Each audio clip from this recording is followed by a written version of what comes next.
7 Ruthless Stoic Tactics to Outsmart Any Manipulator. Stoic Wisdom. Someone is pulling your strings. Have you ever felt like a person makes you question yourself without even realizing it? They flatter you, speak softly, and act sweet, but behind their smile, invisible ropes tighten. They shape your feelings. They make you apologize for things you never did. Slowly, they turn you into their puppet, and every time you react, they pull another string. Here's the truth. The manipulator is not stronger than you. They are simply skilled at using your soft spots against you, your kindness, your guilt, your desire to be liked. Stoicism is the answer, not as a soft philosophy, but as a hard, practical discipline. The Stoics were warriors of the mind. They believed in freedom, discipline, and clarity. With their wisdom, you can cut the strings and take back your power. The first weapon is silence. Manipulators live on your reactions. They feed on your anger, your panic, and your tears. Every explanation you give, every defense you try, fuels them. I knew someone with a manipulative boss. The boss would yell, insult, and blame others until they broke down and carried his guilt. For years my friend tried to defend himself, but nothing worked. Then one day he stopped. The boss exploded again, but this time my friend stayed calm. He said nothing. He didn't defend, didn't explain. He simply sat quietly and wrote in his notebook. And suddenly the boss had no fuel left. His rage collapsed in on itself. Because silence, calm, unshakable silence, is not weakness. It is power. As Epictetus said, we are not disturbed by things, but by our opinion of them. It's not the manipulator who controls you. It's your reaction. When you refuse to give them energy, they fall apart. Silence is a blade. It cuts sharper than anger. It disarms without striking. But sometimes silence is not enough. Sometimes you need the mirror. Imagine someone calls you selfish. Your instinct is to defend yourself, to prove them wrong. That's the trap. Instead, you hold up the mirror. You repeat their exact words back. They say, "You're selfish because you won't do what I want." You reply calmly, "So I'm selfish because I won't do what you want? Is that what you mean?" Suddenly, they hear themselves. The exaggeration becomes obvious. The weakness in their claim is revealed. This tactic goes back to Socrates. He didn't argue. He reflected. He let people collapse under the weight of their own words. A mirror doesn't change the face. It just shows it clearly. And manipulators hate truth more than anything. The next weapon is detachment.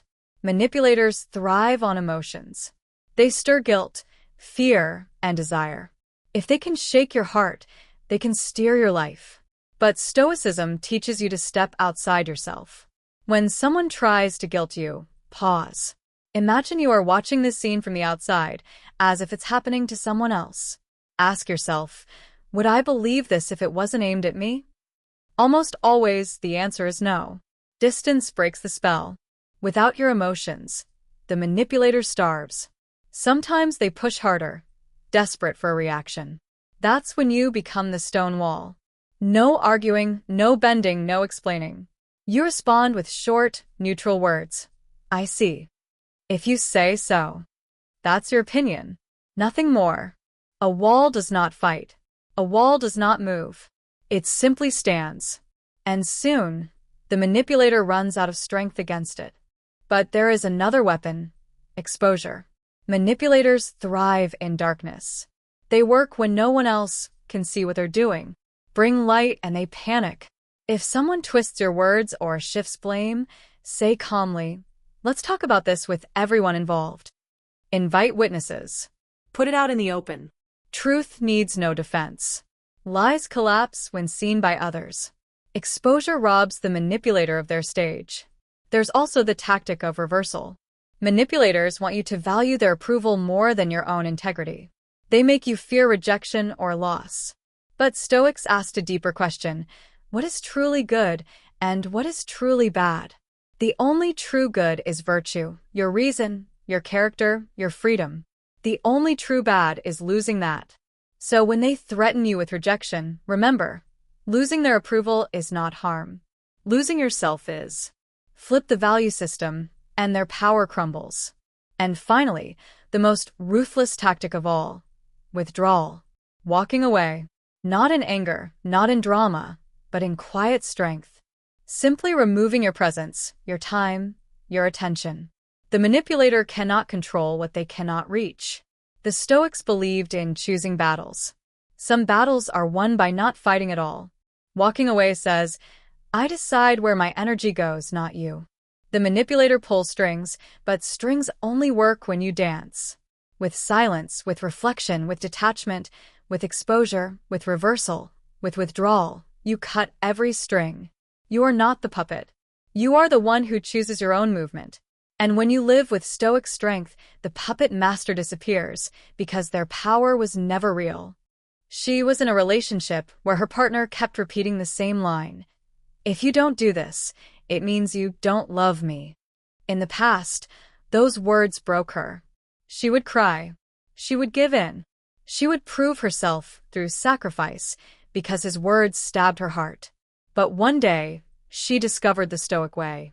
She paused. She took a breath. She separated emotion from fact. And she told herself, this is not the truth. This is just a tactic to make me feel guilty.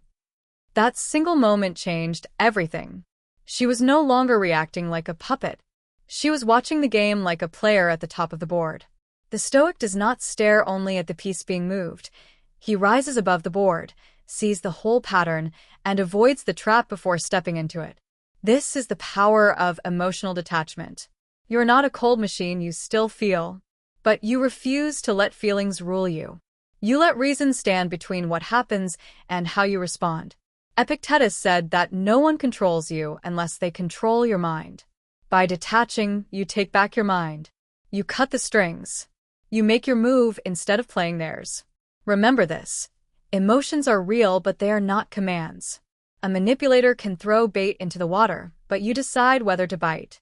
And once you see the bait for what it really is, you are already free. And this leads to the next tactic, cutting the supply. A manipulator cannot survive without fuel. Their power isn't real power, it's borrowed from your reaction. They need your anger to feed on. They need your excuses to twist. They need your defenses to keep their game alive. So you cut the supply. You stop feeding the fire. Imagine this. Someone spreads a false rumor about you. A coworker comes up and asks, I heard you're greedy. Is that true? Most people panic. They deny, explain, scramble to defend themselves. But in doing so, they hand over control. Now imagine instead, you smile lightly and say, if that's what you think, that's fine. Short. Final. Unshakable. No fuel, no defense, no opening for their poison. Marcus Aurelius once wrote, if someone thinks badly of you, let them. Their opinion does not make you bad. That is the heart of this tactic. Their words are smoke. They can only choke you if you breathe them in. When you cut the supply, you change everything. The manipulator expects fire.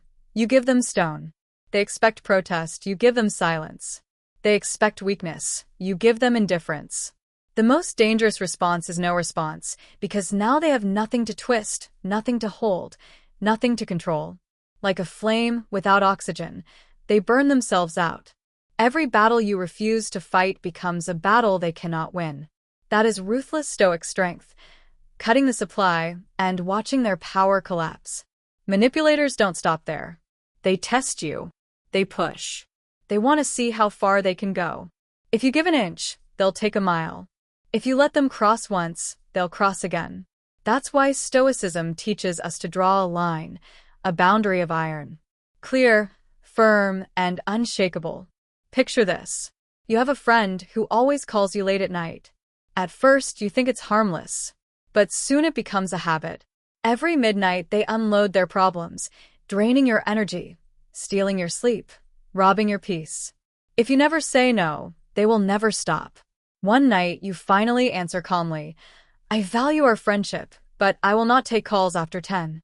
My mornings matter. My health matters. In that moment, the game changes. The manipulator realizes your life is not an open field. There are walls. There are doors. And you hold the keys. Seneca once said, if you do not set your own direction, you will be carried by the winds of others.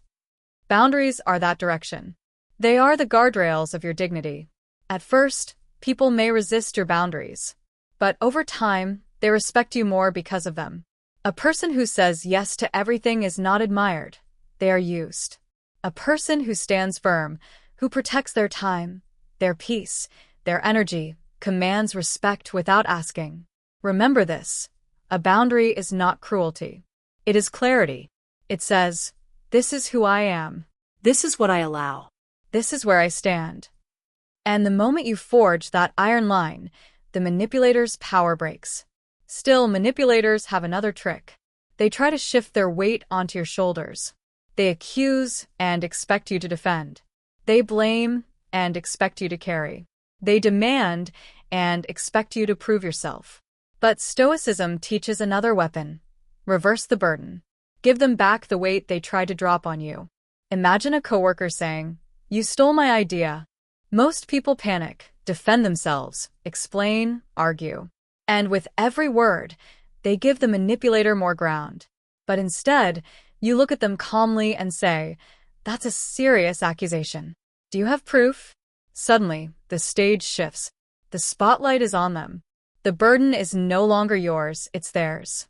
And manipulators hate the light because it forces them to show what they don't have: evidence. Marcus Aurelius said, "If it is not true, why be troubled? If it is true, why not face it calmly?" A manipulator counts on your fear of judgment. But when you hand the judgment back to them, they crumble under their own emptiness. Think of it like judo. You don't resist their push with force. You redirect it. Their attack becomes their fall. Their trap becomes their prison. It feels ruthless because it is so simple. You don't attack. You don't defend. You simply hand back what was never yours. Remember this. If someone accuses, it is their job to prove it. If someone demands, it is their job to justify it. You owe them nothing but the silence of your strength. And now we come to the final weapon, the cold withdrawal. Not every battle deserves a fight. Some wars are built only to drain you, not defeat you. The most ruthless move you can make is to walk away. Manipulators thrive on drama. They want endless arguments, shouting, defending, proving. Every word you give them is another chain, another knot tying you to their game. But the Stoic knows the strongest warrior is not the one who fights every battle, but the one who chooses which battles to fight. Picture a woman trapped in a toxic relationship. For years she argued, explained, forgave, cried. Every time she thought she had won, the manipulator twisted the game again. Until one day, she realized the truth. Winning wasn't beating him in arguments. Winning was leaving the arena altogether. She packed her silence, her dignity, and walked away. In that moment, she became untouchable. Seneca once said, "No man is free who is a slave to the opinion of another." To withdraw is to reclaim your freedom, to say, "This is your stage, but I will not perform on it anymore." Understand this. Withdrawal is not weakness. It is the sharpest edge of strength. It says, "I refuse to play your rigged game. I choose myself over your chaos." And here is the paradox. When you walk away, you win twice. You win peace and you win power because the manipulator is left swinging at shadows, fighting an empty space where you once stood. That is the seventh and final weapon of Stoicism, the cold withdrawal, the move that ends the game completely. Now you have seen the 7 ruthless Stoic tactics that break manipulation and return power to its rightful place, inside you. But wisdom means nothing without action. So choose one tactic today. Make it your shield. If this message sparked something in you, give it a like and subscribe for more lessons forged in the fire of Stoicism. And here's a challenge for you. Write 3 words in the comments. I choose strength. Let that be your pledge.